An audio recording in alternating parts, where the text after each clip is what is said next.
Ang lihim ng Amor del Mundo, kapangyarihan, tukso, at kaligtasan ay isang nakakabighaning nobelang esoteriko na sumusunod sa kwento ni Mang Berting, isang tuso, makisig, at makapangyarihang negosyante na ang tagumpay ay nakasalalay hindi lamang sa diskarte, kundi sa mahiwagang aklat ng gayuma at espiritual na karunungan, Amor del Mundo.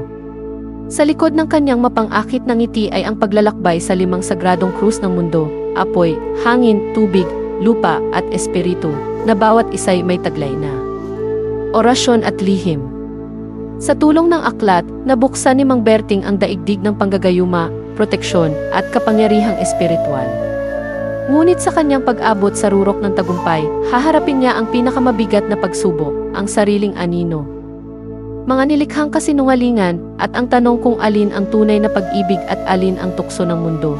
Sa pagsasanib ng kababalaghan, drama, at katatawanan, inilalahad ng nobelang ito ang tanong ng bawat kaluluwa. Hanggang saan ang kaya mong ibigay para sa pag-ibig, at hanggang kailan ka magbubulag-bulagan sa lihim ng iyong sariling puso. Isang nobelang punang orasyon, kapangyarihan, at kabalintunaan ng buhay. Mainam para sa mambabasang naghahanap ng mahiwaga, mapanlikha, at makahulugan. Gusto mo bang basahin ang buong kabanata ng nobela? I-click mo lang ang mga links na nasa post o di kaya inasa bahagi ng komento at kunin ang inyong kopya.